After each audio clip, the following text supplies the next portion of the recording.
My old stomping ground around there. First job in Good evening, ladies and gentlemen. Before proceeding, if you could all stand and join me in the chamber, please.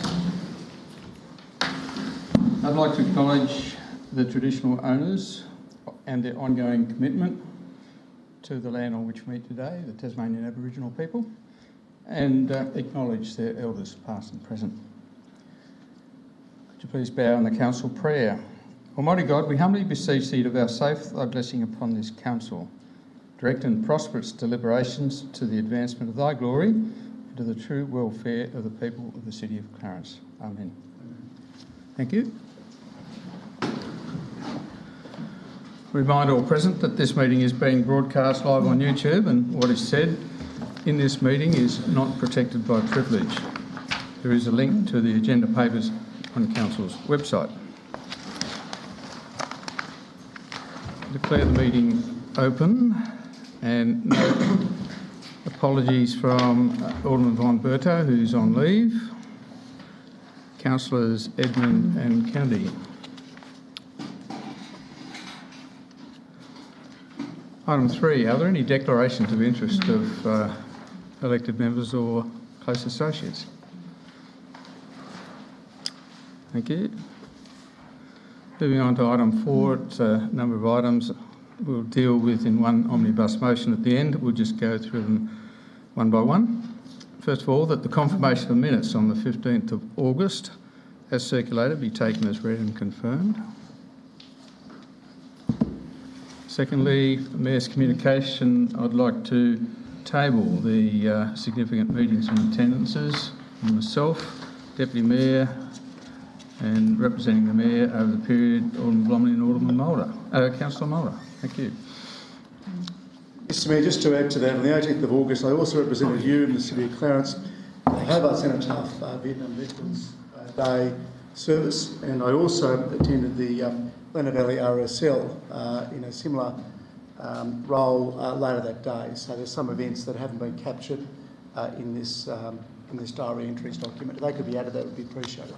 Certainly. Thank you. Thanks. Item 4.3, that Council notes the workshops conducted on the 22nd, 29th of August and the agenda brief on the 2nd of September. Yes, Alderman James. Thank you, Mr Mayor. I referred to the Bellreeve ferry parking, and perhaps through you to Mr Graham, perhaps he could give us a snapshot of where we are with that, and perhaps there may be some consideration on that matter before the end of this council term. Thanks. We were fully briefed on this at the workshop, of course, and I don't know whether we've got a more widely spread brief than that. Alderman James, Mr Graham. Through you, Mr Mayor, the briefing that we gave at the workshop is the current status. So we're writing to the local owners where we considered that some local improvements to traffic or to parking arrangements can be made, and once we've consulted with those immediate local owners and informed them, then we will intend to proceed with the parking restrictions as identified, but we will certainly inform Council as we go through that process. Thank you. Thank you. Tabling of petitions, Alderman Blomley. Thank you, Mr Mayor. Mr Mayor, I am delighted tonight to table a petition of 289 signatures for people regarding or seeking an upgrade to Pass Road, focusing on pedestrian safety. And in tabling this, Mr Mayor, I would like to acknowledge the work of Mr Mark Kempster, who unfortunately is unable to be here tonight due to work commitments. But Mr Kempster did a great deal of work here to gain these signatures and this petition. I'd also like to acknowledge the Glebe Hill Village Shopping Centre CEO, Mr Scott Spadden, who made space available in the shopping centre for residents to come and lend their support to this petition. This is for an upgrade, Mr Mayor, of Pass Road, focusing largely on the Glebe Hill end, but recognising too that eventually if we could push through all the way to the Tasman Highway with a significant upgrade, that'll do a fantastic would be a fantastic sort of step forward in ensuring this major thoroughfare is appropriate for the growth of that section of our city. So I've great delight in tabling the petition this evening. Thank you, Alderman Blomley. Other petitions? Item 4.5, reports from outside bodies. The Copping Refuse Disposal Site Joint Authority. Councillor Walker, I note that there's a summary of meetings plus a closed session on the quarterly report. Did you want to add to that? Thank you. The AGM is scheduled for next month. Thank you. There's nothing to report from Water. The Greater Hobart Committee, included in the agenda is a communique from our last meeting of the 24th of August, in which we approved the Greater Hobart Plan for the next 30 years, and the draft minutes also included in the agenda papers. Are there any other reports from representative bodies, special committees? Yes. Thank you, Alderman James. I'd like to table the minutes of the Harrah Community Centre, the minutes of the 25th of August 2022, of which were confirmed. I just would like to advise Council that the new foyer room that's, as you come in the main door on the left, has been refurbished, and it was agreed at the meeting that it be named the Drew Meeting Room in recognition of, and I'm sure a number of us who've been around a little while would be well aware of Mrs. Carol Drew, who was a long-standing committee member and president of the Sunshine Tennis Club.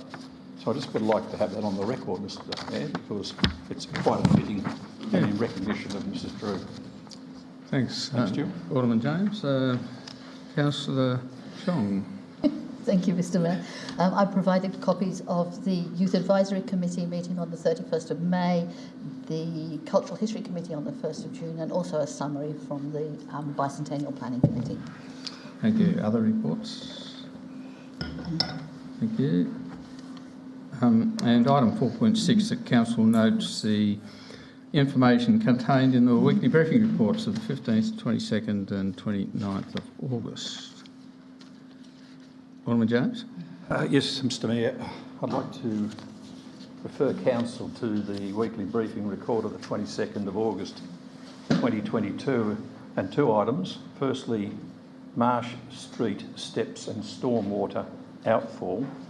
My colleagues would be aware not only of the photos that are in the attachment, but also from a letter from a lady who has drawn Council's attention to the fact that a prime bit of beachfront on the foreshore at Opossum Bay now has this concrete construction which is basically down the, well, halfway down the beach, and it has a tier step movement up the bank. It's not so much the question in relation to the steps up there, but it's the concrete outfall which actually protrudes not under the sand but in fact on the sand. So my question through you to Mr. Graham, if that's appropriate person to discuss. Mr. Graham, is there going to be anything done in sort of to sand cover that, or is it going to be a place where people will obviously have to avoid walking over the sand or trying to jump that sort of obstacle? Or is there something else that's going to be done in order to improve the aesthetics of the area? Through you, Mr. Mayor, there's no intention to do anything more other than the works that currently are proceeding. This isn't any different to a lot of outfalls along Bell Reef and Harrah and other areas we have around our municipality to ensure that the water freely discharges into the sea. Thank you. I think Alderman James had a second question. Thank you. Same weekly briefing report of the 22nd of August, and the planning scheme amendment to rezone land at Rosny Hill, nature recreation. So my question through you to Mr. Lovell. Mr. Lovell, given that it has now been rezoned and confirmed by approved by the TPC, does that mean that any other application for a large development on top of a hill in close proximity to the CBD. Does that mean that under this new zoning, would that necessarily preclude, or would it basically require any development to be in sort of a low-scale development? Perhaps I could have some clarification on that, please. Through Mr Mayor, I'm afraid I can't answer that question. It's somewhat hypothetical. The scheme doesn't deal in those general terms. I would perhaps need some more information to explore a particular project. It was somewhat hypothetical, but if you'd like to pursue that with Mr. Mr. Lovell, I'm sure that would be appreciated. Thank you very much. Thank you, Mr. Alderman Blomley. Thank you, Mr Mayor. Mr Mayor, I also refer to the weekly briefing report of the 22nd of August and the Marsh Street steps and stormwater outfall that Alderman James referred to a few moments ago. And the meeting before last, we had the owner of the boat shed come and present, I'll make a deputation to this council. And looking at these photographs and being sent photographs of the beach and the impact this outfall has had on that beach from residents there in only recent days, Mr Mayor, there seems to be, with water gushing down that pipe onto the beach, it's dividing the beach. So you sort of have a north and south Opossum Bay beach, which I refer to Alderman James's term as aesthetics. But the question that I asked some time ago was, were other solutions looked at, whether that's going under the sand to take to the outfall into the actual bay area looked at, because it is not only very unsightly, I think it's also a safety issue as well. And we were promised, and please correct me if I'm wrong here, Mr Mayor, that when the water gushes down here, there was meant to be a panel there that would seek to mitigate what is occurring at the moment, which is actually creating a drain. So is through you, Mr Mayor, the appropriate officer, is that going to occur? And if so, when? And what other, if any, steps will be taken to mitigate the best term I can use is damage to the beach? Actually, there's a division being caused because of the outflow that's going through the sand. I suspect Mr. Graham pretty well covered off on it last time, but could you add any more? Through you, Mr Mayor, there's a concrete pad to be put in front of the stormwater outlet pipe. I'm not too sure if that's there at the moment. We didn't investigate going any further down beyond the beach and into the bay. It's sort of not standard for this size of small pipe. Other ones are Lower River Street and Beach Street, which are significant pipe sizes. We've certainly taken those out, and even Lower River Street could have been an order of $800,000 to take that one out beyond the beach. So there would have been significant cost, because you have to lower the pipe well beneath the sand level and take that out further out to sea. So there's certainly significant cost. But other than the works that's presently being undertaken, there are no other further planned works at this stage. Thank you. Councillor Warren. Thank you, Mr Mayor. I also have a question about this outfall in Opossum Bay. I went to visit the site and I was shown videos of the pipe, and not only was it coming out onto the beach, it was going round in a circle and creating a bowl immediately under that pipe. My question is, I understand that it's best practice not to discharge stormwater directly onto the sand. And certainly this is a pristine beach. There are stingrays, there's beautiful, it's one of the jewels in the crown of this beach in our municipality. And it just seems really short-sighted to put the health of the beach and the users of the beach at risk.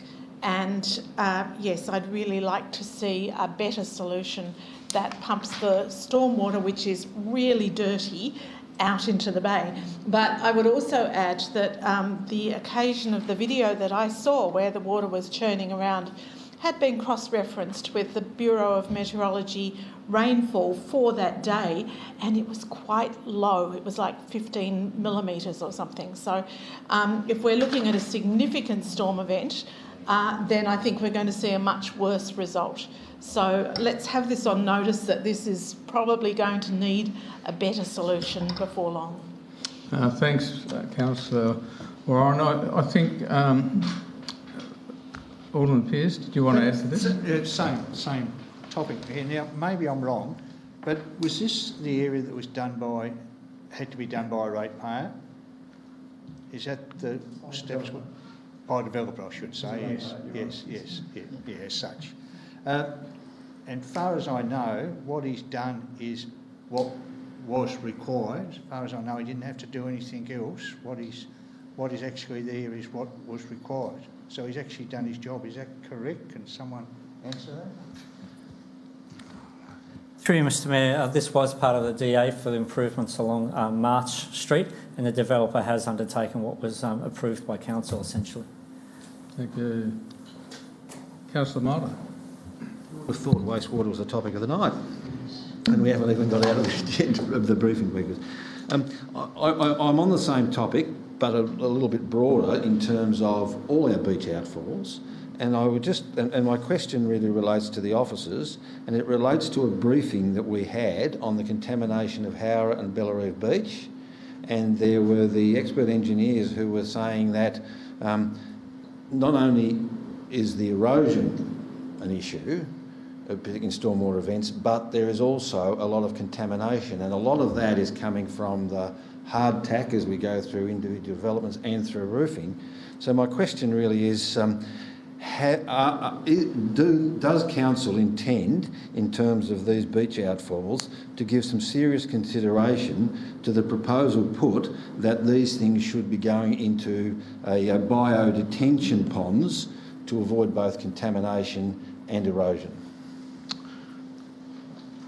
Mr Graham, I know we do have some such designs, particularly in Lindisfarne and also on the Bellareve Beach. Yeah, there are a number of areas where we have water-sensitive urban design, and also part of many developments is they try and do on-site treatment through internal detention areas where possible before it goes into a council system. So it is done on an individual basis, but we certainly do consider that where it's appropriate and where it can actually be physically fit in. Okay, just to put a nut in the box, so to speak here, clearly there's a fair bit of interest in the outcome that's been achieved for dispersing stormwater down there at Opossum Bay. Clearly also any fix is going to be very expensive, so it may be a matter for council to consider in terms of the budget after the coming elections on whether they need to address that issue or not, but it will be a matter for council in the new year, I'd imagine. Thank you. Could I call for a motion to accept the officer's recommendations on those items? Thanks. Alderman Blomley, seconded Alderman Pearce. All those in favour? Motion is carried unanimously. Thank you. Moving on to public question time. There are no matters on notice. There's an answer to a previous question on notice. We'll take as read. The answer's in the agenda papers. Questions without notice.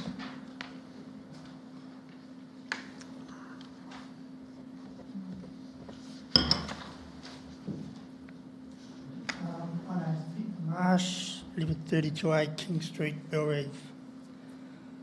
On the 23rd of July 2022, Red Line buses were contracted to provide the bus service for the AFL game at Bellareve Oval, a service usually provided by Metro, crowd 9,713. An enormous amount of work over a number of years by local residents Joe and Victor Marsh, the RBTU and Metro supervisors resulted in a better management of the dangerous conflict between pedestrians and vehicles in Church Street and other nearby streets. The safety of pedestrians and the working conditions of operators of vehicles such as buses and taxis, traffic controllers and bus supervisors was greatly improved. One of the most important safety strategies was the fenced bus storage area in Church Street, controlled by qualified heavy rigid vehicle supervisors.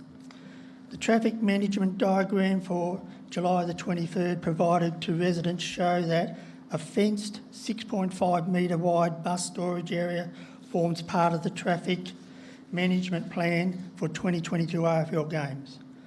On July the 23rd, the fenced bus storage area was not in place and supervisors were not in place to actively control the movement of buses and loading of passengers. Pedestrians were observed moving between buses and buses were moving along the length of the street, conflicting with pedestrians post-event.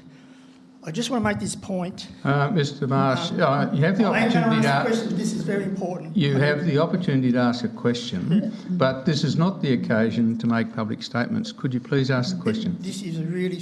I have to ask this, say this point. It's actually really important to the question I'm going to ask, if you don't mind. On this occasion? If a bus operator accidentally hits someone in Church Street after an event, and we are talking about a lot of drivers who have never experienced driving amongst large moving crowds, the sole blame and responsibility will be on that driver because he or she are classified as professional operators.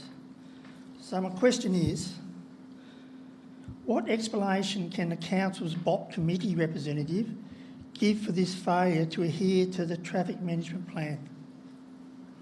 Well, we'll certainly have to take that on notice, and there's a bit to look into there, particularly from a legal point of view. Thank you, Mr Marsh. Right, I've still got one more question. On the question without notice, I asked in July this year about the light towers at Blunston Arena. Cricket Tasmania accused me of being malicious and untruthful in the minutes. Well, I'm still waiting for a letter from Cricket Tasmania's lawyers to say where I got it wrong. Thank you. That was also a statement. I would ask that in future that you particularly focus on that. If you have a public statement to make, you have the opportunity under deputations to speak on issues such as the ones you've just put. Thank you. Any other questions without notice? Yes, please. Hi, my name is Michael Harris from 7 Fontaine Circle in Rugby. Just a question on the Pass Road, which was raised with the petition. The council have known for some time that there was going to be expansion of implementation of Glebe Hill and expansion of Glebe Hill, and also the infrastructure with the houses going on to Pass Road. They approved that, which is fantastic. However, they should have approved the road upgrade first of all, because as has been demonstrated with the petition, the road is a goat track. It's costing people money to have their cars repaired with their tyres, potential accidents, and no lighting. With the traffic that's going into the area now, the lights at Pass Road and Main Road are causing a backlog that way. So people are going to Pass Road to bypass all the traffic. Subsequently, the road being overused by trucks, and with the establishment of Glebe Hill Village, which is a great thing as well, there's more trucks coming in the area again. So my question is, there's nothing in the plan I can see that I've read tonight with regard to the upgrade of Pass Road in the current budget. Why is that? Given this proposal's been going on for years, why is it not in last year's budget or the year before, and not in the 2023 budget either? Thank you, Mr Harris. Mr Graham, do you want to take that on notice, or are you able to provide an answer at this I can point? provide an answer through you, Mr Mayor. So council engineers are current. So council did approve some funds. I'm not too sure whether that was 2 years ago for the upgrade of Pass Road, but it's certainly not sufficient to go all the way. Council engineers are currently designing the upgrade of Pass Road from Glebe Hill Road through to Connor Place. We do have some headworks contribution from the land off Parranville development to help support this section from Glebe Hill through to Winterbourne Road. It's a very complex section of road. We're aiming to have sort of road widening to allow for bitumen shoulders for cyclists, sufficient width for drainage, and also sufficient width for footpath and for road pavement. Council could be looking at $3 to $4 million approximately to upgrade this full section. Our aim is to have, for the new council, the design finished and costed, so council can consider in workshop prior to the budget next financial year in terms of funding options and whether it will be a staged or full delivery. And we are aiming to have our designs ready to tender as soon as the 23-24 budget is adopted. Thank you very much, Mr Graham. Very comprehensive reply. Follow-up question, if I may? Sorry? Follow-up question, if I may? You're entitled to 2 questions, so I'm happy to take your second question as a follow-up. When the council approves an infrastructure for a subdivision, the developer has to provide curbing and guttering, is that correct? Mr Lovell, are you able to provide advice on what the planning scheme requires there in terms of permits? Through you, Mr Mayor, in urban situations, that is correct. A residential subdivision, yes. You'll see typically on subdivision permits that come before you, standard permit conditions that relate to the design and construction of roads, and that includes the curb and channel. Thank you. So thank you for that. However, the council approved that but didn't go ahead and approve in their budget. Look, I think With you've got regards to the reconstruction of Mr Harris, you do have a comprehensive reply about the process that, engineers are designing that road section, and there is money in the budget for the design process, but there needs to be a comprehensive submission to the next budget cycle, and that's where it's at. Okay, thank you. Thank you. Can I just note that a reasonably full and comprehensive answer to Mr Harrison's question is in the agenda later. So if anybody wants to look at that detail, it is an Alderman questions with notice.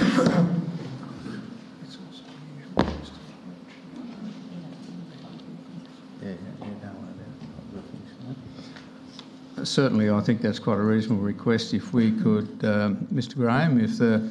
No, I'm saying it is there now. It's in here. I can tell you the page number, but it's... Okay. Yeah. Thank you. So in that case, it's in the public domain where we are with that, Mr Harris. All right. We have no deputations from the members of the public, although I did sense there were a couple. I'd like to advise that Council now intends to sit as a planning authority under the Land Use Planning and Approvals Act. We have 3 items there. The first is item 7.1. It's a development application at 9 Pier Road, Opossum Bay, for a dwelling. I'll take, thank you, Alderman Ewington and Councillor Walker. No, I'm fine, Mr Mayor. I think as per officer's recommendation, we've dealt with all the issues in the report. Thank you. Seconder? Do it at this stage. Anyone wish to speak to this motion? Councillor Warren. Thank you, Mr Mayor. As I mentioned earlier, I did spend some time down at Opossum Bay last week and spoke to the owners of 13 Pier Road, had a good look at 11 Pier Road, 9 Pier Road, which is the subject of this DA. It's a perfectly reasonable block to develop on, no problems there, but the owners of 13 and 11, or on behalf of the owners of 11, drew my attention to the stormwater issues coming from Pass Road. Pier Road, sorry, thank you, Alderman. James, Pier Road. I wasn't going to let it pass.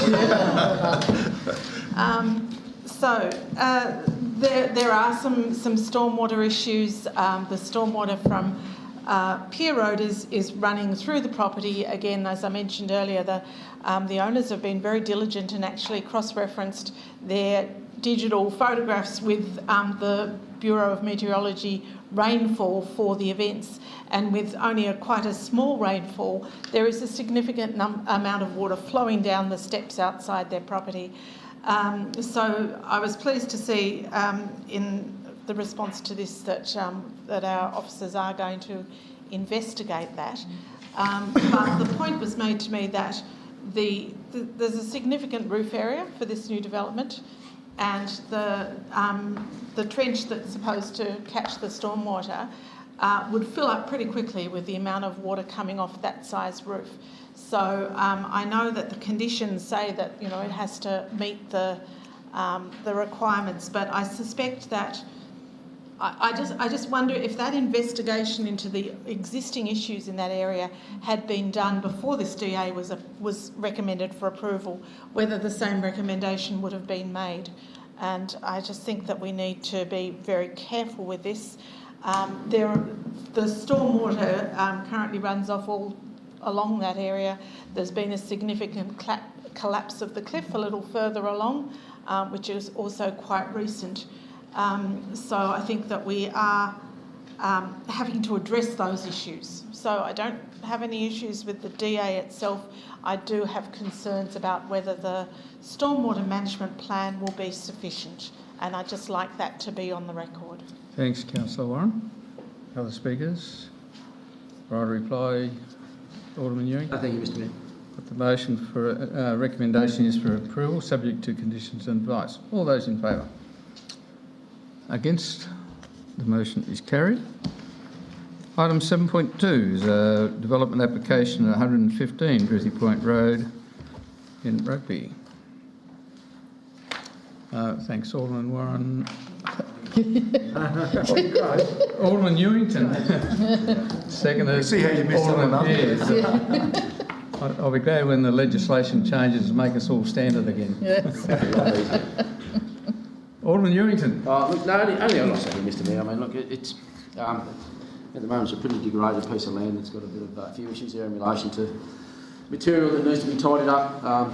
You know, whether it would be a better location for a huge big park on the water in the long term, who knows? But I mean, look, at the moment, this is the proposal that's in front of us. They've dealt with all the issues. It's a huge site, and you know, it's their right to do what they want on it. I think they've done a pretty good job of maintaining a fair bit of open space and using landscaping to minimise the impact of it. I think it's something obviously that's going to produce a few jobs and create some efficiencies with some of the transport networks in the city. And I think, you know, from everything there, I think something we obviously should support. Thank you, Alderman Pearce. Similar comments from Alderman or Councillor Ewington that look, Alderman, whatever. Look, as you can see, the officers have gone through this thoroughly. There's a lot of recommendations here that even the developer must get through. And we had 2 objections. And I think the officers have answered those in a very, very appropriate way.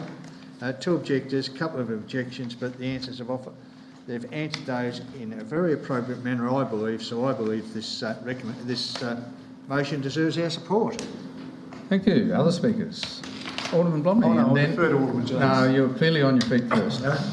It's a little bit younger, Mr Mayor. But, Mr Mayor, I too rise in support of this, the officer's recommendation this evening, which, as we know, is subject to conditions and advice. I will just make the point, Mr Mayor, that of the 2 representations and the issues raised in those representations, the number 1 issue was roads and traffic impacts. I note that it was more to do with trucks and speeding, reckless driving, etc. Mr Mayor, I'd just like to place on the record that in recent days I've received numerous complaints about the poor standard of Drithy Point Road, and there is an Alderman's request in at the moment that is being addressed, and I appreciate General Manager and his team for looking at that. But although very supportive of this development, we'll just note that there is a requirement for us to ensure that this road is maintained to a suitable standard, and I fear that at the moment, and having inspected the road on Thursday of last week, Mr Mayor, we need to do some work to bring this road up to an appropriate standard of repair, in my view. So, thank you. Alderman James. Thank you, Mr Mayor. I refer to page 40 of the officer's report, and in that I quote, "There is also a large quantity of unapproved fill that has been placed on the site sometime after January 2022. This was requested by the applicant to not be included in this application before council as they wish to submit a separate development." I would like to see if on one of the recommendations on page 39, item 13, it says within 30 days from the date of this permit, a valid application must be lodged with council for the fill placed on the site.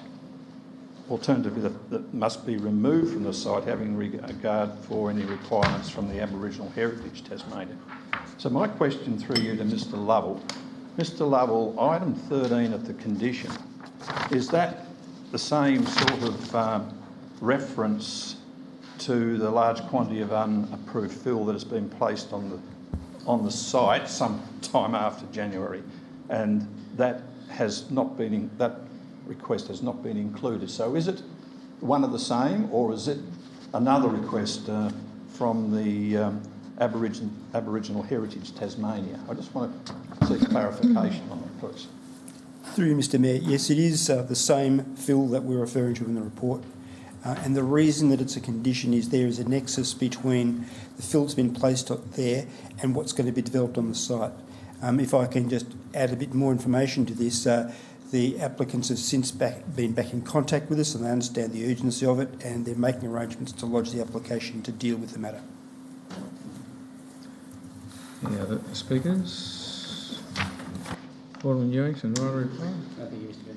Put the motion, which is recommending approval, subject to conditions and advice. All those in favour? Carried unanimously. Item 7.3 is a DA at 8A Fig Place, Gilston Bay, for a secondary residence. Thanks. Alderman Ewington. Do I have a seconder, please? Thanks. Councillor Mulder. Alderman Ewington. Look, no, once again, Mr Mayor, I think this one's pretty straightforward. A minimal amount of representations that are adequately addressed in the report, and I think that it should be something that should be quite easy for all of us to support. Thank you. Thank you. Mayor, and just on a point of order to help you with your confusion, the Local Government Act says that we are councillors. That's what we're elected at, but we may be referred to as aldermen. So council is the default. Any other speakers to this motion? In that case, there being no need for right reply, or put the motion, which is once again for approval, subject to conditions and advice. All those in favour? Carried unanimously. Thank you. And that concludes our business as a planning authority. The next item on the agenda for us to deal with is under asset management. Item 8.2.1, Saxon Drive, Spit Farm Road and Bridge Street Amendment, Stormwater Management Capital Budget. In other words, to reallocate funds between projects. Could I have a mover and a seconder, please? Alderman Ewington, seconded. Councillor Chong. Alderman Ewington. Are you? I called you as a mover. Councillor Chong as a seconder. Okay. Well, once again, pretty straightforward report here. I mean, the critical thing here is that we're not changing any of the allocation towards waste management. Fulfilling our obligations in that space, which you all know is pretty important. And from time to time, things are under budget and over budget, and it requires us just to move things around to make them all tick the boxes. So I think this one's pretty straightforward. Thank you. Councillor Chong. Thank you. Much as it grieves me to move any money away from Bridge Street drainage, I think it makes a great deal more sense to do that as part of an overall package, and this makes good sense. Thank you. Other speakers? Just a Alderman question. James. Yeah, thank you, Mr Mayor. A question in relation to dot point 1 in the recommendation. Obviously, reallocate funds from Bridge Street to Saxon and the Spit Farm Road table drain improvements project in South Arm, or are we talking about Opossum Bay here? Mr Graham, are you able to... Mr Mayor, that might be Opossum Bay, actually. Yes, I think it is, because it's... It is Opossum Bay. And I think the second paragraph down should be Opossum Bay as well. If you read to the second dot point, it's South Arm and it should be Opossum Bay. But having said that, my question through you to Mr Graham. Mr Graham, the Spit Farm Road table drain improvements of 20,000, is that anywhere near that development and the pipe and stormwater that actually obviously waters the water onto the beach, and part of those concrete abutments that have been built onto the beach, or is it somewhere else on Spit Farm Road? Through Mr Mayor, it's directly upstream of the pipe network going down to the beach. We're improving the table drains on both sides of the road. Thanks. Just to confirm, Alderman Newington, Councillor Chong, are you happy with that change in regard to yes. Instead of Opossum? Yes. Instead of South Arm, we got Opossum Bay. Correct. The road is correct. So Yep. yes. Okay. All right. Any other speakers? Councillor Moore. Thank you, Mr. Mayor. I'm not all that happy with with moving money from Bridge Street, simply because, and I was there the other day looking at that development.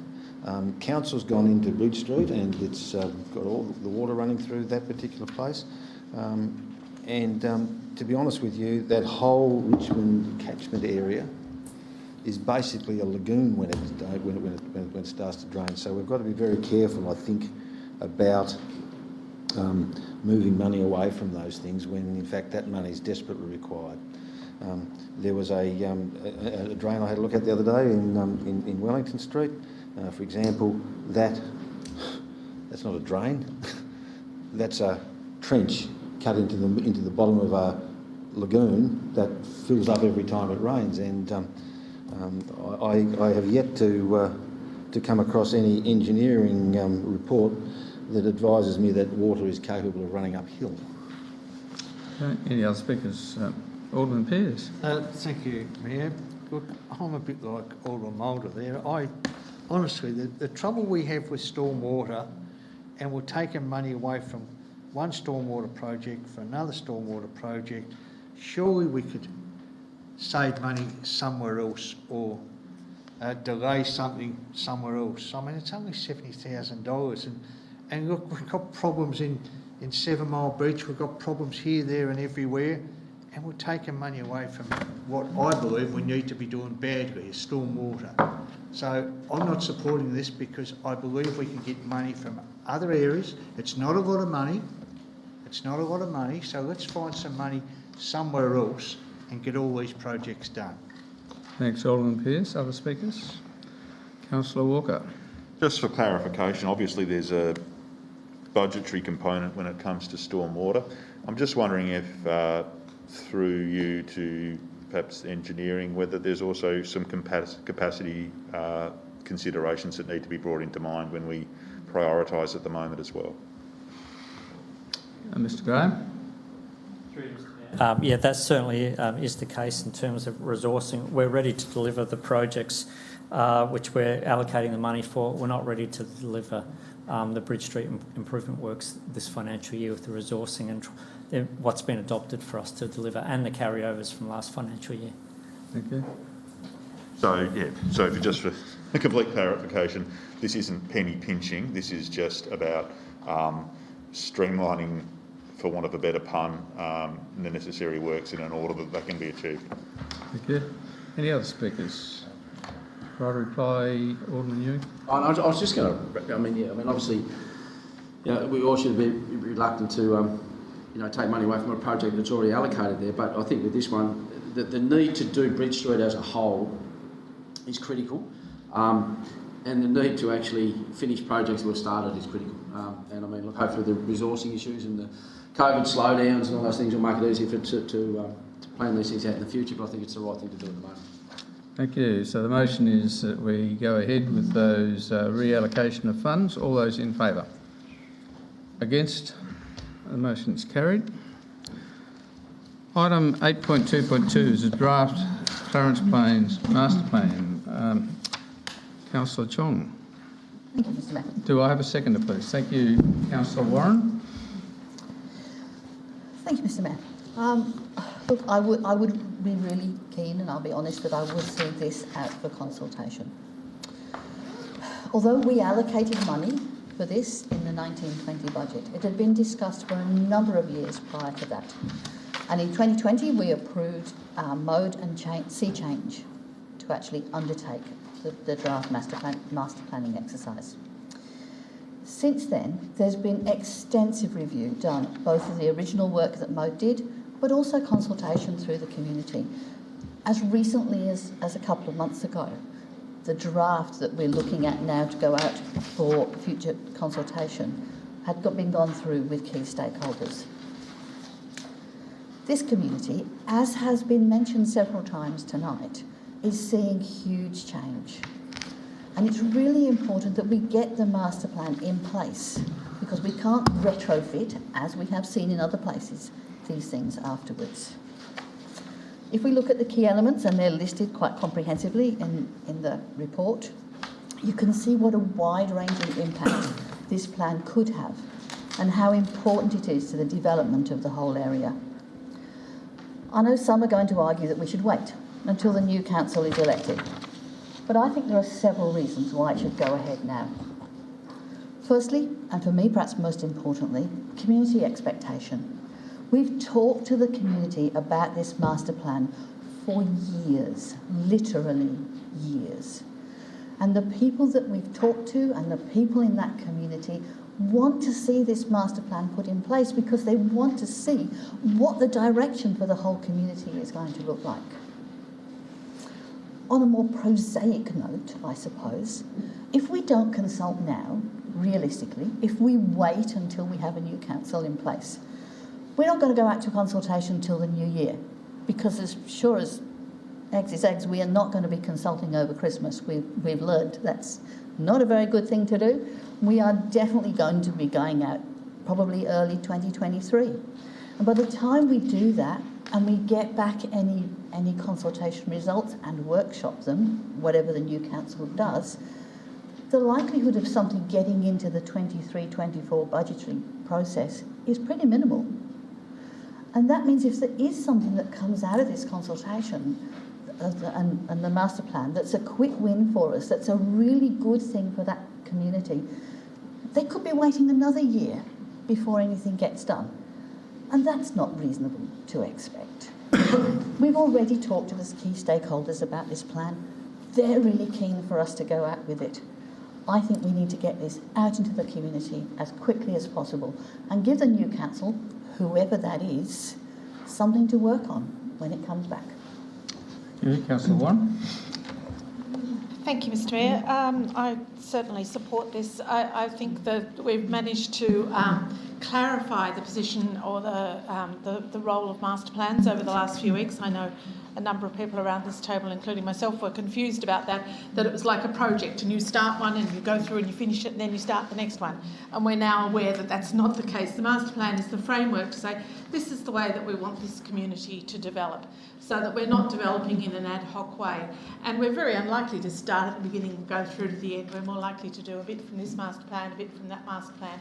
In fact, it would be a tragedy if we completely neglected one area of the municipality and did a complete master plan in another area.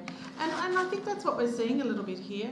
Certainly in my 4 years on council, this area has been underloved. And from an external point of view, you may think that nothing is happening there and that we're spending all the money on Rosny and Belrive. But it's not the case. There's been a lot of really good work and really good thinking and community building going into this area. So people have raised a number of issues with me over the last few weeks as to things that are difficult in this area, like Rokeby is, it's like a desert, there are no trees. It's much, much hotter in Rokeby than it is in West Hobart, for instance, a very different livability going from one to the other. So when I looked at the master plan and I saw that these things were addressed, it really gave me hope. And I'd really like to give that hope to the community that we are addressing these issues. We do want them to have a better future, a more livable community. I fully support the idea that we need to go out now, otherwise it's going to be another 6 months of no action in this area. This is not committing the new council to anything, but it's giving them as much information as possible to make decisions in the new term. So I support this. Thanks, Councillor Warren. Alderman Blomley. Thank you, Mr Mayor. And the mover and the second of this motion, I too rise to support the recommendation before us this evening. Significant amount of work has gone into this. There's been many different stages, as we know. We're now at the final stage, and that is having undertaken all that work. The report that we had before us this evening of July of this year, to then go out to the community and comprehensively engage with them. It is a quality document. This is a quality document. I take my hat off, Mr Mayor, to the GM, his staff, the consultants, and particularly the comms plan as well. It's inclusive and it's highly professional. We're told, of course, in this document, Mr Mayor, that by 2035, this part of our city will be home to 20,000 or so residents. Well, with information I've been made aware of in recent times, Treasury figures may have actually understated that growth. Because as we all know, it's a very popular place to live. That's why we have quality developments like the Glebe Hill Village Shopping Centre open in recent times. And this is something that we as a council should be proud to hang our hats on. This is a quality document. This is about going out to our community and engaging with them. Yeah, just because there's an election, the business of council doesn't stop. The community, as the Deputy Mayor quite rightly said in her opening statement this evening, there's expectation there. Talk's cheap. What the community now wants is action.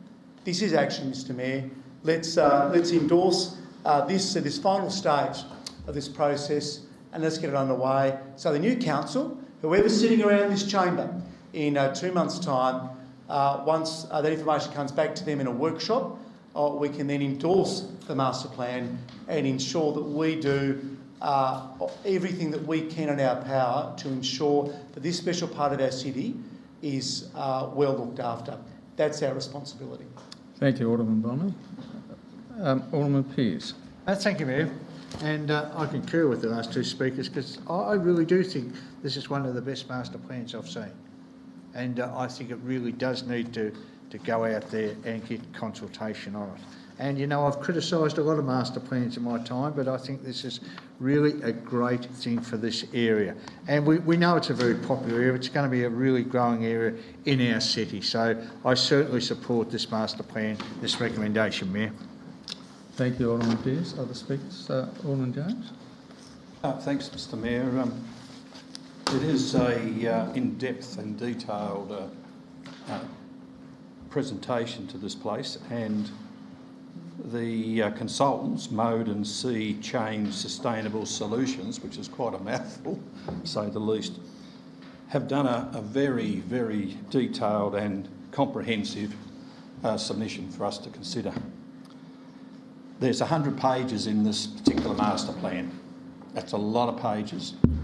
And I would seek the manager of our communications strategy, communications office, Mr Payson, to see if it's appropriate that there is a sort of a concise or a broad brush approach which would accompany this. In other words, so the rank and file outside, and look, should be looking through you, the rank and file in the community, you know, would have quite a deal of effort, if I could say that, Mr Mayor, to be able to digest and comprehend a lot of this stuff. And it's detailed, 100 pages, and there's a lot of diagrams and there's a lot of information that's being contained within it. So in conclusion, may I seek through you the manager of communications, I haven't got his title correct, but anyway, I think he knows who I am, if he could basically provide or outline as there's going to be a broad brush summary that would basically direct those persons who wanted to go into some detail and depth in this, in their, in the comprehension of this, to be able to do that without having to seek professional advice or support in being able to interpret a lot of what's in this project. Thanks. Mr Pearce. Through you, Mayor, the consultation program certainly contemplates providing an executive summary that is more digestible for the community. It also contemplates in-person consultation so that people are able to engage with the consultants and with council officers to get a deeper understanding and explanation on any questions they might have about the plan and its contents. So it's certainly, there's a broad spectrum of offerings that should make it easy for the community to engage. Thank you. Other speakers? Councillor Mulder. Yeah. This is an important project. It's so important that this should have been done. This should have been out there 6, 12 months ago, not now. And if you look at the priority recommendations and there's concern that if it's delayed for 6 months that not much is going to happen because there'll be another 6 months, if you have a look at the priority recommendations, not much is going to happen in the next year to 18 months as far as I can see anyway.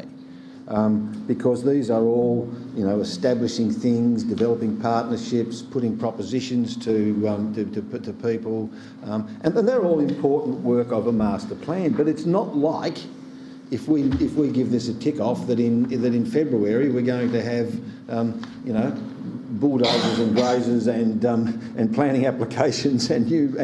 I mean, one of them's a ring road for the area. Well, that might factor a lot into the discussions we were having earlier on about Pass Road and the petitions and things like that. So I don't see how bringing a new council up to speed with what lies behind this master plan is much of an issue, because if it had been done 6 months ago, you could argue the thing, but this is now going to go out in the context of an election. So, I think that it's a matter of public document. It's in the minutes. If people are really keen on what sort of things are being proposed, it's there to be seen. And I don't really see what the rush is, and I really think that if it was 6 months ago, fine, I would have been wholeheartedly supportive of it. Now, down the track, and as we've seen tonight, and as we've seen to answers to some of the questions, we've seen issues like, which wasn't envisaged at the time of this, was the idea of a park and ride at the top of Pass Road.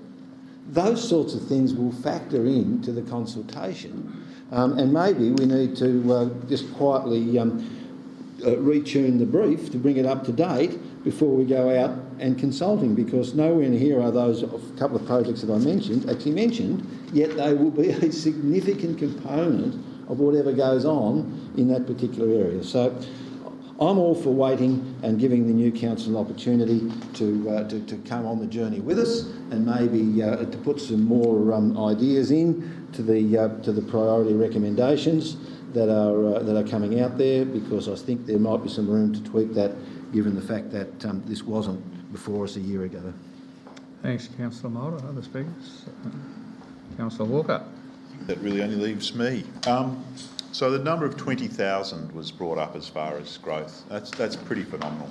That is, at the moment, that is the Brighton municipality plus change of a couple of thousand people. That is profound when you think about Brighton starting at the bottom end of Old Beach and going right through to the industrial ends,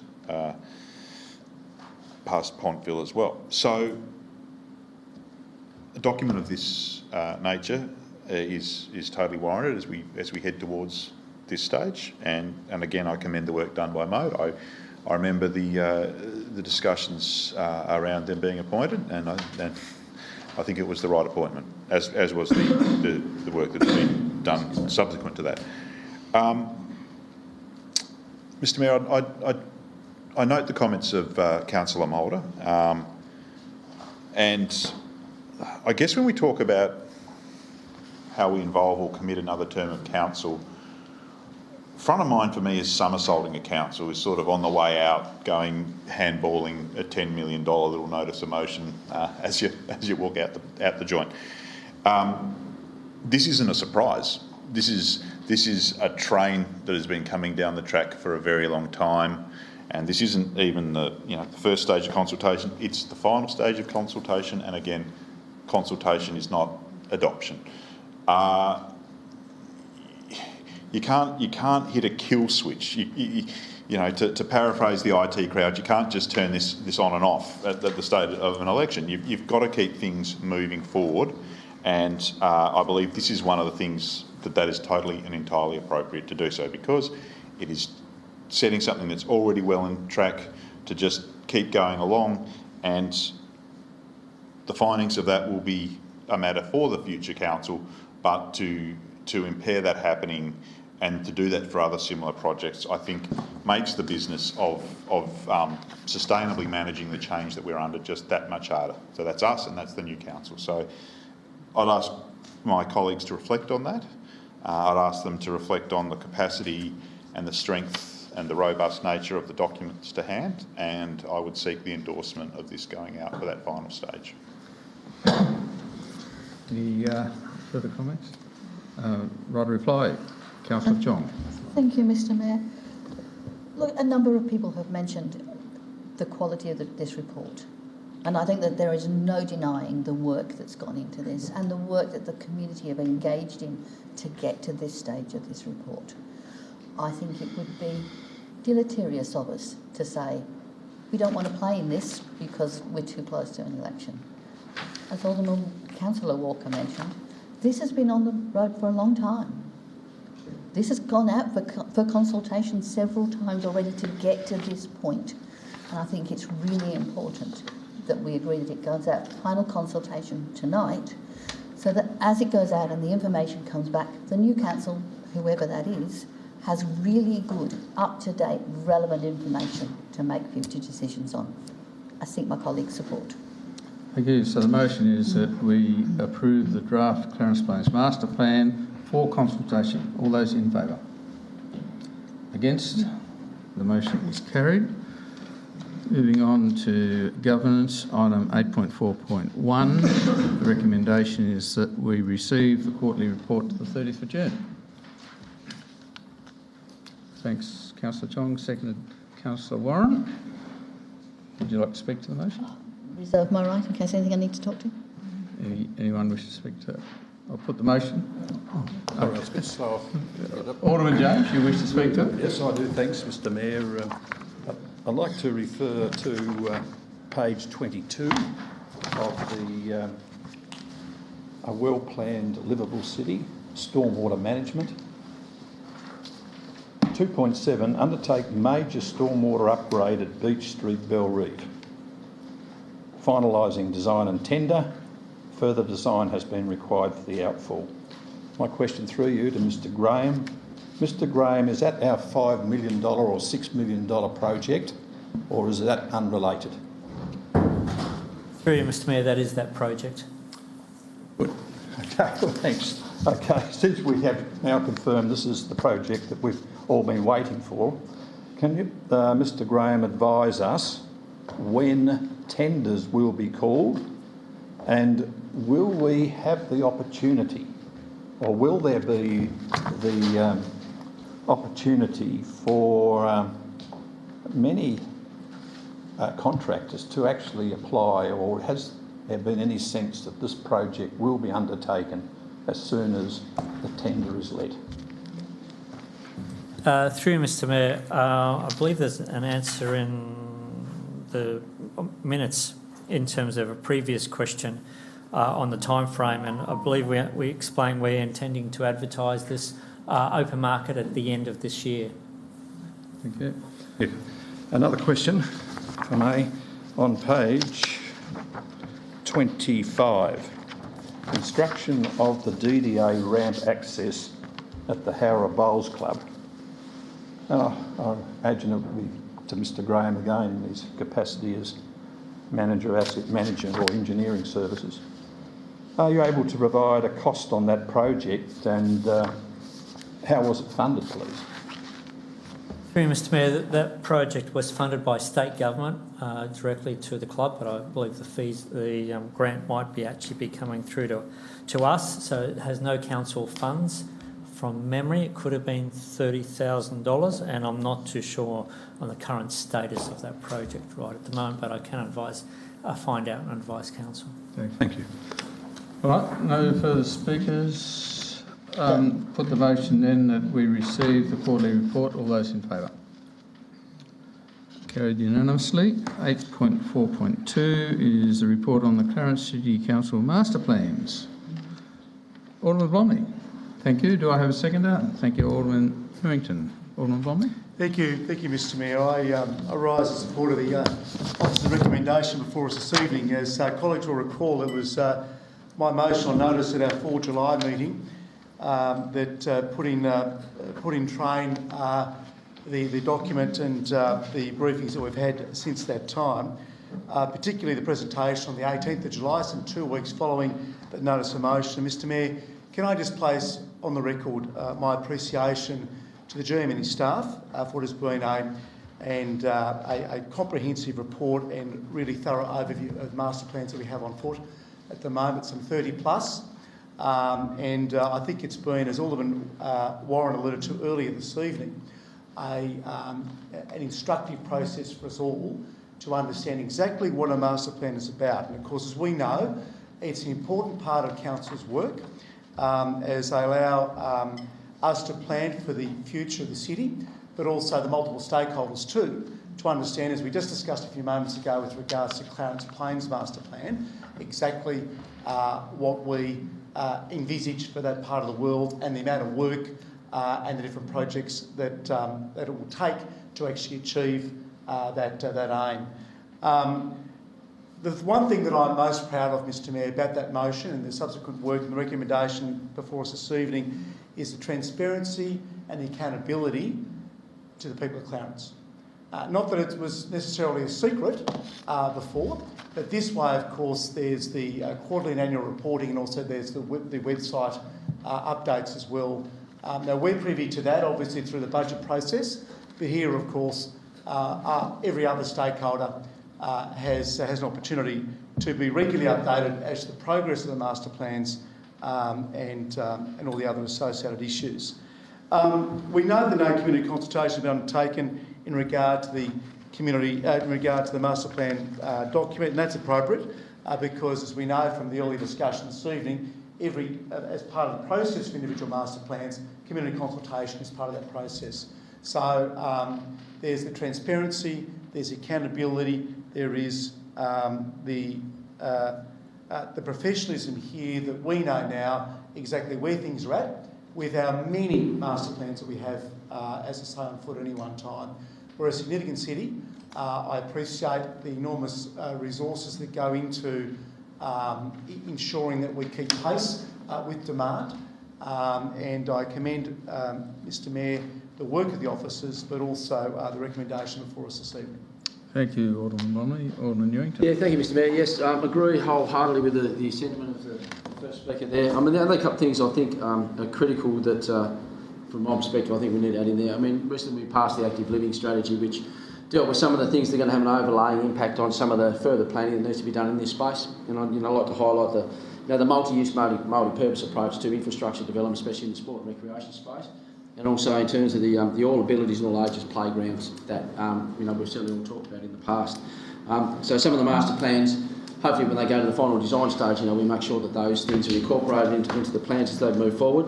I also think that, I've expressed this opinion before in other meetings that we've had, that I think for us to be able to deliver on this stuff, in a timely manner over the next few years, we need to start thinking about, how we're going to do it. In terms of the internal resourcing we've got inside council with the staffing that we've got available, but also too the funding opportunities that we've got there, whether we look at borrowing a certain amount of money to deliver things sooner, or how long, or actually planning this out about how many budget cycles we could be looking at to deliver on some of these things. And I think that forward planning would be something that would be very useful for the next council to look at. The other thing too I want to point out is some of this stuff doesn't need to necessarily be built by council too. All it does is going to allow for spaces or areas to be allocated for investment by third parties, whether that be through hopefully the City Heart project that we're looking at there, whether it be through some of the other areas that we're talking about. So having the structure and the overarching plan in place so that we can allow some of that innovative ways of funding some of these things moving forward is really critically important.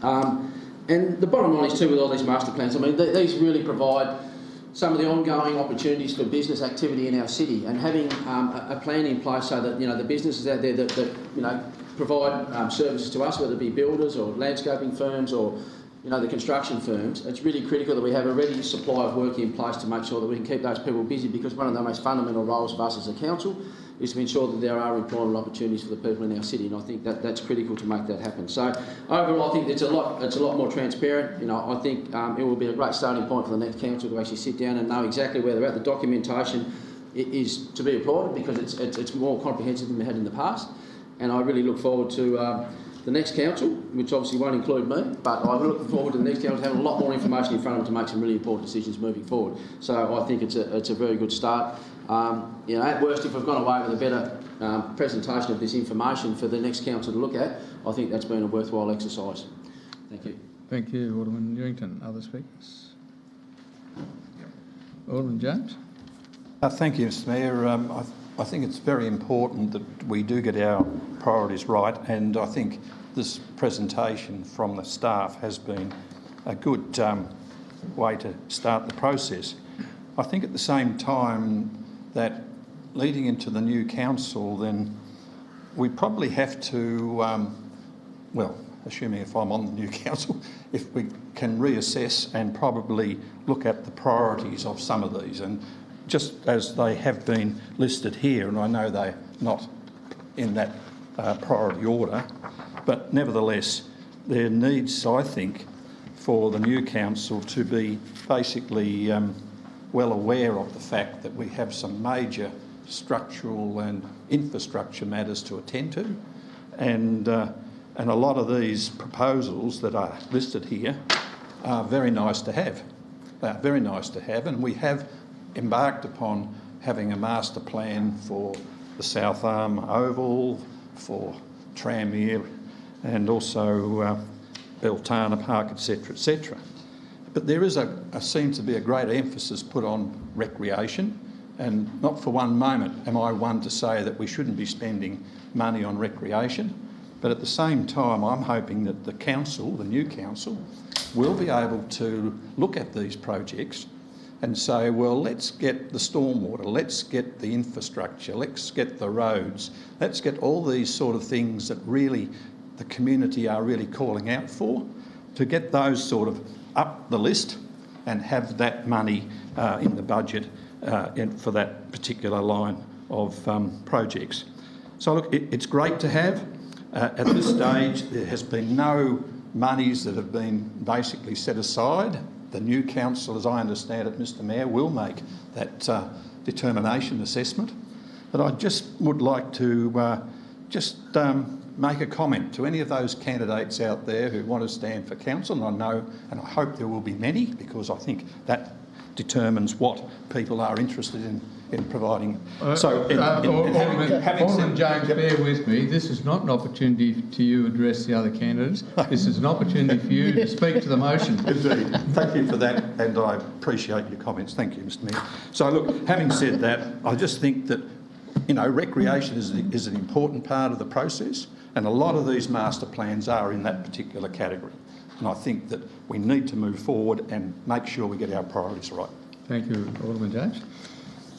Alderman Pearce. Thank you, Mayor. And I'm going to have my moan tonight about master plans as well. And I do thank Alderman Bromley for bringing the motion to council, because I really think this is what we needed to see. And we saw it some time ago, but now it's in front of us.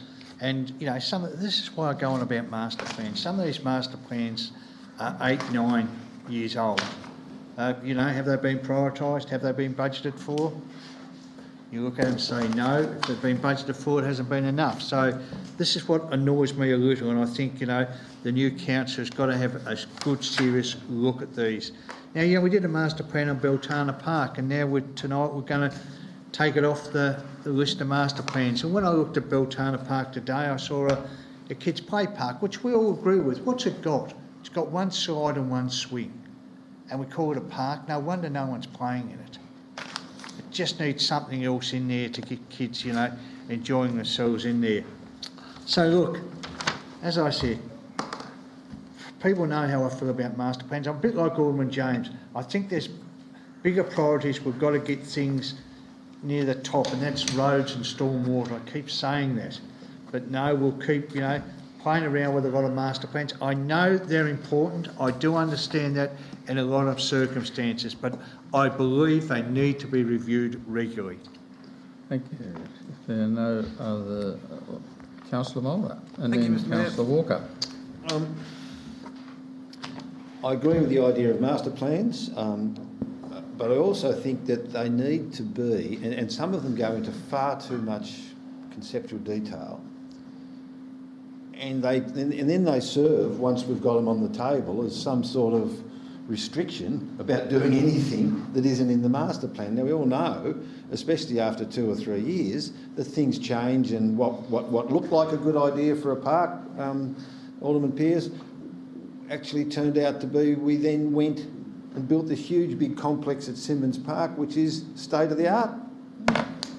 Why would we then go back to the old master plan and build something a couple of hundred metres up the road?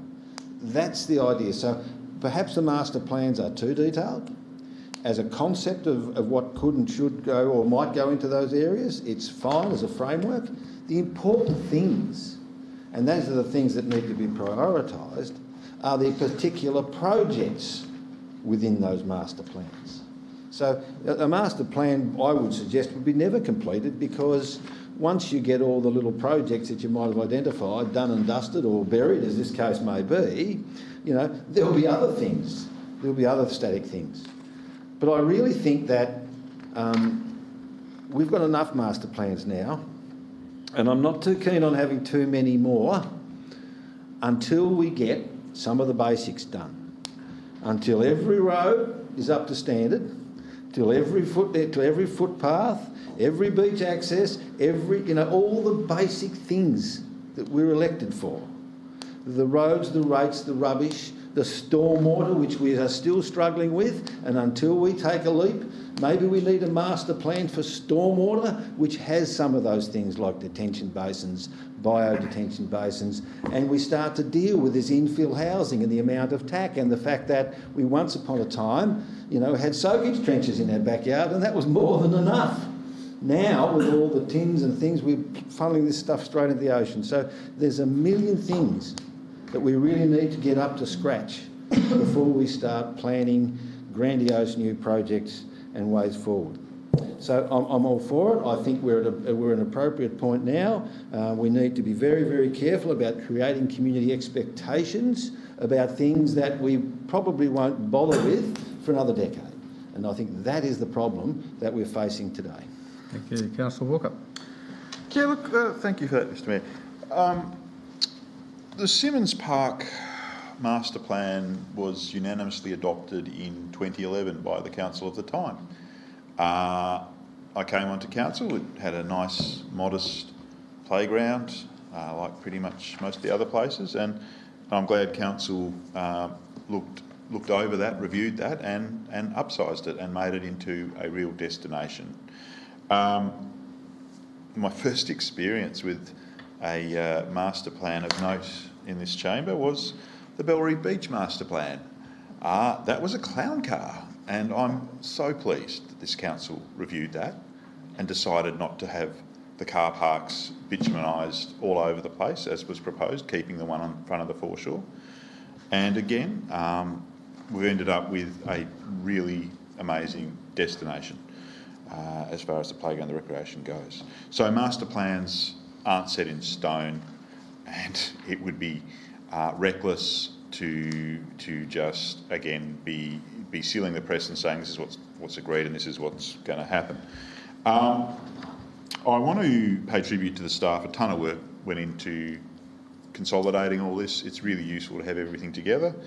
I also pay tribute to the way that the item is listed in the agenda, because the way that it's been structured for us to consider tonight has been mindful of the original motion of 4th of July, but hasn't done the order of priority as such and the agreed priority list, because we'll never agree to that.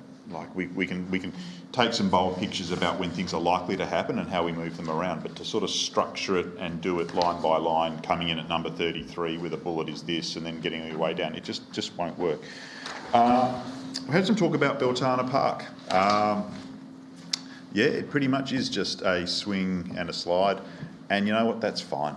It's a great little community bit of green space. It's in some ways, it would be nice to be having this discussion with former Mayor Jock Campbell in the room, because he was on council, unlike the rest around this chamber, he was on council when council in the early 80s put in a bright green spinning vomit machine that we used to use as a kid. It was incredible. 3 little seats, you put it in there, it was almost like a gyroscope. Once you got to speed, it wasn't going to stop, and bad things happened, I think, to my mum's car as a result of that. But what a thrill. And I don't know why it was, I can't imagine why council took it out and never replaced it. But the point of the matter is that park is fine, and to be quibbling over the state of that when you are a 2-minute stroll away from an amazing playground, it just doesn't make sense. So I'm glad that we aren't going with the platinum plating, which was something that councils several years ago had decided to do. So this is a useful item that's come to the agenda. I appreciate the way it's structured, and I acknowledge that its inception and germination was indeed the motion from Alderman Bomley on the 4th of July. Seek your support. Thank you. Right, a reply, Alderman Bomley. Thank you, Mr Mayor. I thank colleagues for their contributions this evening, and like everyone else here, sorry, not like everyone else here, but with regards to Beltana Park, my kids and I have a bit of a regular occurrence. We walk down to Clarence Cafe, grab a hot chocolate, go across to the road for a gazebo, jump, finish our hot chocolates there, have a quick play at Beltana Park, put our cups in the bin, then walk over to Simmons and spend an hour or so there. So Linda's Fund's well looked after, and dropping Beltana Park it just makes sense, really does make sense. So, we can sort of stand here and sort of electioneers slogans if we want about back to basics, etc. Yeah, sure, we hear about roads, recreation and rubbish, but also a very important part of council, as most of us I'm sure would understand and acknowledge, is that of master plans. Because as I said earlier, Mr Mayor, they play an important part of council's work. They allow us to plan for the city in a coherent and structured way, and that's what all our stakeholders expect, and that's the professional way forward. The documentation has been prepared, as I said earlier, and has been alluded to by colleagues this evening, is first class. It really is very informative, and I think that if something like that was to be made available on a regular basis in the quarterly and the annual reports, and obviously on the website through those two mechanisms, that would be very instructive, not only for us as elected members, but arguably more importantly, the general public as well, to understand where things sit with our master plans. But I thank colleagues for their contributions this evening, Mr Mayor. It is, as we all acknowledge, an important part of council's work, that of master planning, and I seek the support of colleagues. Thank you. So the motion is as recommended in 4 parts. All those in favour? Carried unanimously. 8.4.3 is a special council planning authority meeting triggers. Thanks, Councillor Walker and Alderman Ewington. Councillor Walker. Because inflation. Alderman Ewington. No, thanks, Mr Mayor. I can see Alderman James chafing at the bit on this one. Yes, and I would have thought there may have been a little bit more of a comment from a relation from one of my colleagues a moment ago when he mentioned 2 words. But anyway, let's get into this. I don't think there is any way in which I can convince my colleagues that this is not the way to go, okay? Now, the officers have very clearly in their report on the page 288 said, and I quote, "The recommended changes will allow council's original intention to give greater consultation opportunities on major projects, but without imposing substantial delays and holding costs on controversial major projects," unquote. Now, the simple fact of the matter is that back in 2001, I moved the motion, and I think the current mayor seconded it. I did indeed, with great pleasure. And I know, and I was very pleased at the time when he did that. And there was a good reason for that, and that was to enable people, the members of the public, to actually ask questions in a special council meeting where this was particular matter, 10 million, was actually part of the discussion, of course, to ask questions and also and obviously the alderman to ask questions prior to the decision being made.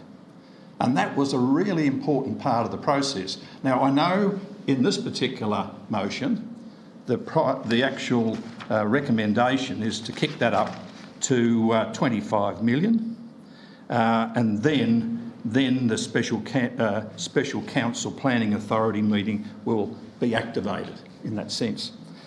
But what it does is it will preclude any of these other projects that are 15 million, 19 million, 24 million. They don't fall within this particular category, and as a result, they would be basically dropped into a normal meeting procedure and be basically discussed without any cross referencing or people from the public to be able to ask questions. So we've come up with 25 million, and why is that? Because basically it is referring to the fact that without, it gives the council's intention to give greater consultation opportunities on major projects, 25 million or more, and not necessarily on those projects that are under that level or between 10 and 24 million. I will be the odd one out on this because I believe, even though it was 10 million back in 2001, and I think we had a full support of the council at that time. And you may say, okay, that's that time, Richard, inflation, and we heard a word a moment ago about inflation, and that was the only comment that was made. That really, inflation or coming up with a ballpark figure in relation to this, I think it basically denies the members of the public to be able to enjoy what was always proposed as being part of the democratic process of asking questions. Just to clarify that, the point of procedure, the members of the public weren't able to ask questions of the developer. It was purely the councillors who were able to do that. Yeah, you mentioned that twice. That's why I thought it important. Okay, that's right. There was an opportunity for people who made a submission to be able to ask questions in relation to the actual... No. Well, again, I stand corrected if that's the case, but I was of the opinion that a person could, in the case of the distillery at Richmond, there was an opportunity for a member of the public to ask a question of the... No. Well, anyway, having said that, right, Mr Mayor, let's... I'm glad we clarified that. Okay. But anyway, if this is the way it's going to go, then that's fine. I just think that really to kick it up to 25 million and therefore have the opportunity of people to be able to treat it under that as a normal request as part of the planning approval as a normal DA, then I think it's a bit of a retrograde step, and I would not be supporting it. Thank you, Alderman James. Councillor Mulder. Thank you, Mr Mayor. I think that $10 million when it was set was way too high at that time. I think that with these significant projects, and I don't know, but the last time I heard the word 10 million, I don't think anyone had the words insignificant in front of it. 10 million is a significant project, even though inflation may have caught up with us. And Alderman James is right in the sense that when we have a development of that nature, it's an opportunity for councils. Now, most of these developers come to a workshop and we get to ask questions, but we all know workshops are confidential. The commitments and the perspectives and the things said at a workshop by the developers are not part of the public record, and they need to be. And that's why when you get them here, when they do choose to turn up, and sometimes they don't, it's not obligatory for them to turn up to their special council meetings. We've seen that recently. But when they do and they're committed to the project, yes, there is an opportunity for the public to ask questions from the floor at a meeting. Not on a planning matter of that evening. I need to make this point that the difference between what's a special planning meeting and an ordinary planning meeting is that councillors get to ask questions of the representatives. that really is the key difference. Thank you, Mr Mayor. And the point that I'm making is that they can make deputations to those meetings. But the question is that we get to ask of the representatives and the developers on the public record things that they may have said in a council workshop, which the public need to know or are entitled to know on these significant projects, and therefore we should be allowed to ask them, we should be encouraged to ask them, and so that we can get those things on the public record and we can get their commitments and their perspectives, and we can get the public, who are the representatives, to put their view out in the public record. Because as we see with planning matters, quite often it's a byline in representative issues. And I don't know about you, but I've had a fair few representatives come and saying, that's been totally misrepresenting what I was getting at. You can't sum up what are my issues in a line and then dismiss them in another line. And in the suburban things, that's fine. But when we get to these big projects, I think it's important, as a matter of public record, that when anything in the realm of $10 million really ought to be in this chamber, so there can be a little bit more accountability about all the work that we do in workshops. Thank you, Alderman. Councillor Mulder. Alderman Pearce. Thank you, Mayor. I'm not going to support this either. I do think the amount of $10 million did need to go up, because you can build a house now for $10 million. Or you can. I mean, You might be able to. But I do think the increase has just gone a bit too far. I do think that the public have got a right to ask us to ask questions on their behalf. And I just think $25 million is just too high. I think, really to take that planning committee away for anything under 25 million, I just think it's ridiculous. I just think, look, it needed to go up, I accept that, but I just think it's gone up too much. Any other speakers? Alderman Blomley. Mr Mayor, thank you. Mr Mayor, I am 100% supportive of the officer recommendation for us this evening. The threshold of $10 million was, as we know, set some 18 years ago. And as the mover of this motion so eloquently put, inflation. Over the last 18 years, indeed over the last 4 years, there have been significant increases in costs of developments and the like, and capital gain, etc., throughout our city, which has both been good and bad, but largely I think it's been very good. But we are told, or informed, Mr Mayor, on page 287 of our report this evening, that the reason why the threshold is recommended to be increased to $25 million is because we know the average cost of developments considered by Special Council Planning Authority meetings since 2019, that's over the past 3 years, was $29.5 million. So had this been the threshold in place, or had this threshold been in place of $25 million since 2019, of the 10 applications that we considered in that period of time, 3 would not have gone before Special Council Planning Authority meetings. Mr Mayor, this is an absolute no-brainer from my perspective.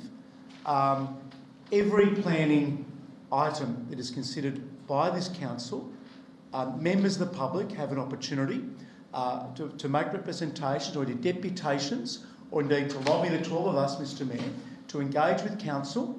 And I'll just make the point, Mr Mayor, that if I was investing $25 million or in excess of $25 million in this city, I would be engaging with all key stakeholders before I put that kind of money on the line.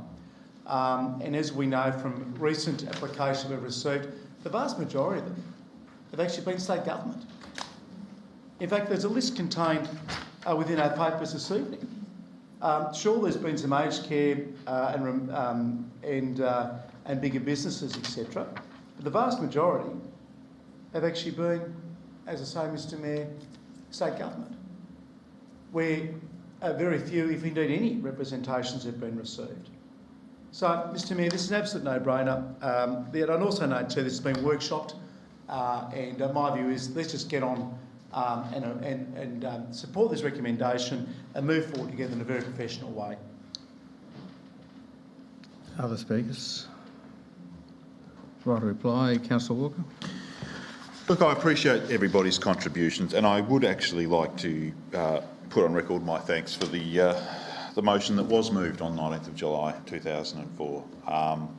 I think of some of the bigger developments that have come through here in this time. Bunnings is just one that comes to mind. The opportunity for the very large scale projects to be put through this process is worthwhile. As I said before, inflation. So initially I misread this, the date of this motion, and thought it was 2001, and I just did the calculations back on my modest public sector podiatry wage of 2001, and I was actually being paid half a Hobart house every year. Back then, houses were about 87,000. They're now 753,000. 2000, there was, to be fair, a big jump from 2001 to 2004, but even taking that into account, they've more than tripled in that time. So, and the cost of construction has really gone up a lot in that time as well. And that is why we use this project for very large scale endeavours, not necessarily, some terrace houses or something like that. And if it is, if it's an $18 million project, we'll still be assessing it through the rigours of the system that we do have with every council meeting, and I think that that's quite adequate. So I don't think 25 million is excessive, and I think when you're looking at that quantum of time, that really should be borne in mind. So I think this is a reasonable approach going forward, and I think with those big projects we'll still have the focus that's required. So I seek support from as many of you as can be achieved. Thank you. So the motion is that the trigger for special planning authority meetings becomes 25 million. All those in favour? Against? The motion is carried.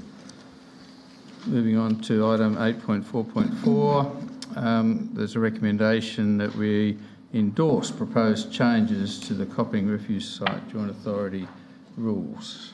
Thanks, Councillor Walker. Seconded, Alderman Blomley. Councillor Walker? I think they are indeed modest. Alderman Blomley? Nothing further to add. Any speakers on this matter? In that case, I'll put the motion. All those in favour? Carried unanimously. Thank you. Moving on to motions on notice. We have a question on notice from Councillor Warren, which is in the agenda papers. General Manager, are you in a position to provide us with an answer to that, please? Thank you, Mayor. The question that we received from Councillor Warren was as follows.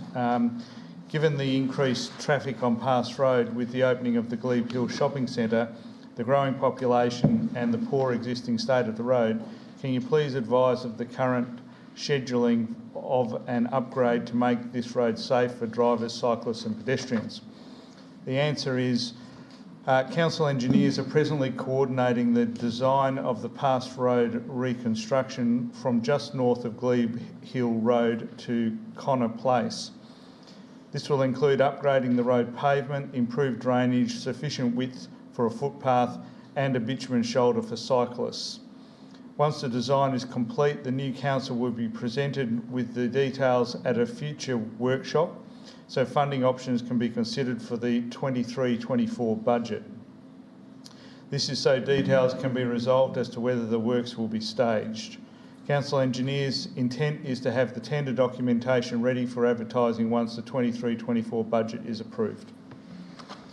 Can I just apologise, Mayor, because I misled you before. I thought that answer was in the agenda, but I had actually read it in an email from the GM earlier today, but it coincided nicely with that question that was asked earlier.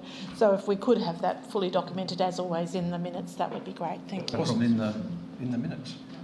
Sorry. It will be in the That's what minutes. I'm saying. Oh, no, that's I was right. wrong when I Yes, said it was in absolutely. here because I'd read it in an email, not in here, and I was So, mistaken that the answer was printed the answer in to the this agenda. will be provided in the minutes to this meeting. As long as the, excuse me, Mr Mayor, as long as the gentleman who was the answer that was That provided was the answer I earlier actually gave, was Mr Mayor. of the view that Alderman Warren, sorry.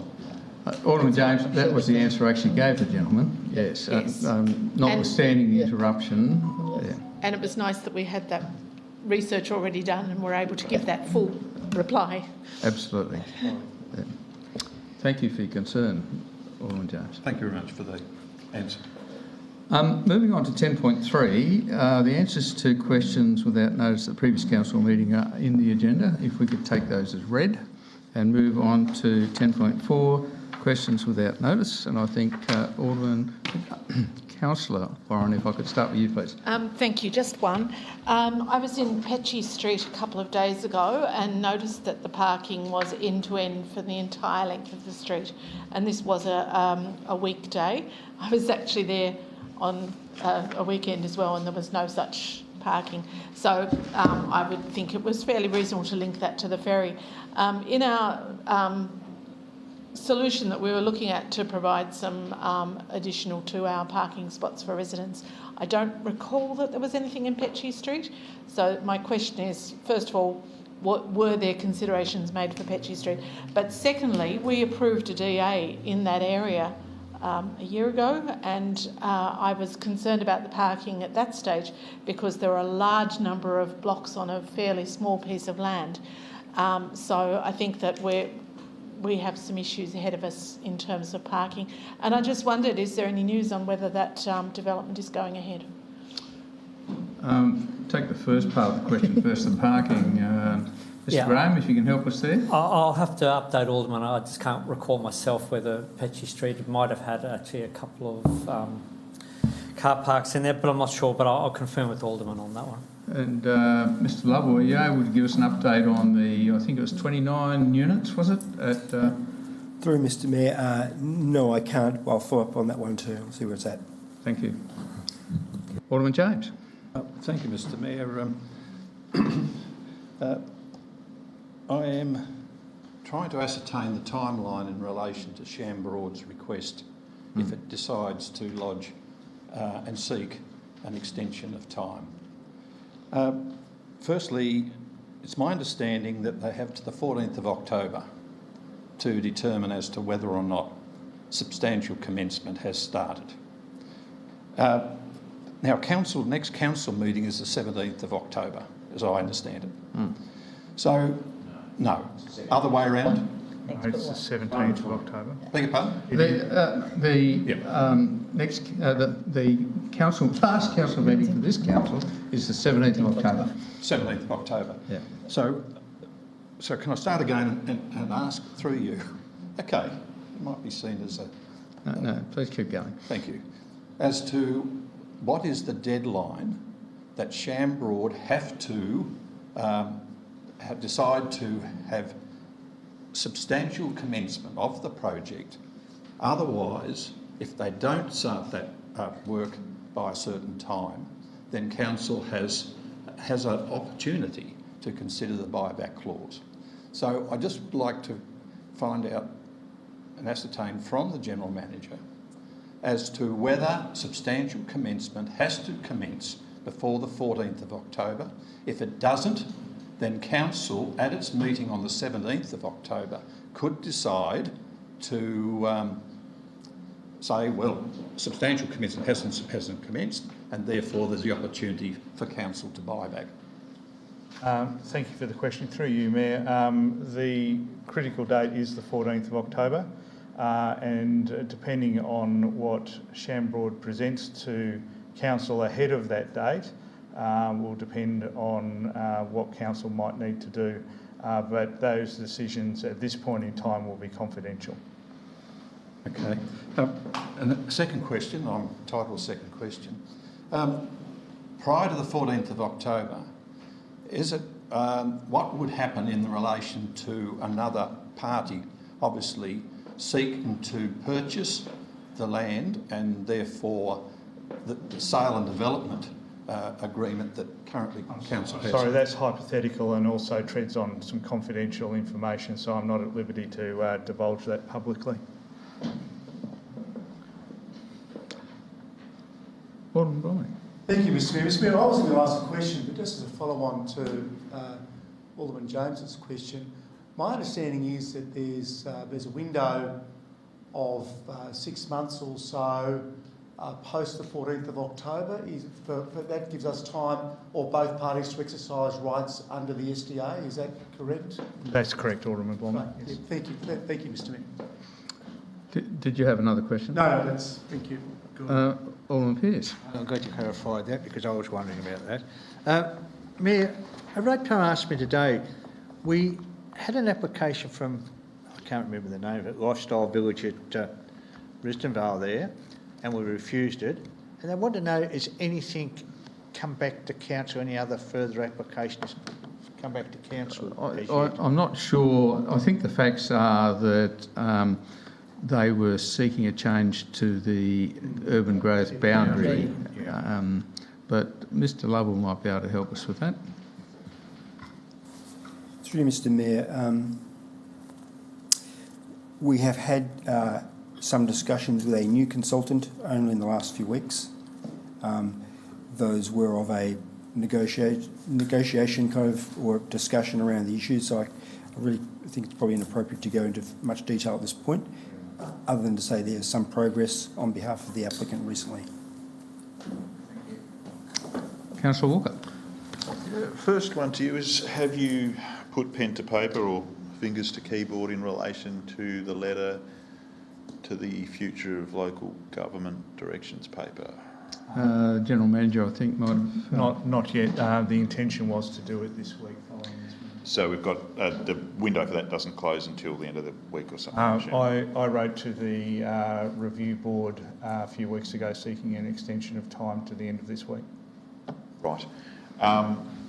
And my second question is just in relation, given it's the phenomenal sort of pressures of growth that we seem to be experiencing at the moment. Are we? How close to a full contingent of planning officers are we currently at the moment, as opposed from the full staffing complement to where we are at the moment? Mr Lowell. Through Mr Mayor, we're awaiting the onboarding of 2 more staff. One appointment has been made. That's not to say there aren't difficulties at the moment because of a high rate of medical issues that we, as other groups, are experiencing. That reduces the effective staff numbers. So just for clarification, when those 2 staff come on boarding, that would be getting up to the full complement of staff you've been allocated? Through Mr Mayor, yeah, that's correct. Alderman Ewing. Councillor Mulder. Thank you, Mr Mayor. My first question relates to Pass Road, and it's a matter which I've had some discussions with the General Manager about, so basically I know the answers, but for the public record, could the General Manager advise what works are planned in regard to Pass Road, in particular the sections between Glebe Hill Road and Winterbourne, and then the sections between Winterbourne and Connor Place? Mr Graham, perhaps you might be better placed. Well, I think I answered those before in terms of in detail. I think to to council, but so we've received headworks for the section of road from Glebe Hill to Pass Road. Glebe Hill to Winterbourne. It was a contribution for the upgrade of that section, so we will be arranging consultants to complete the design of that section.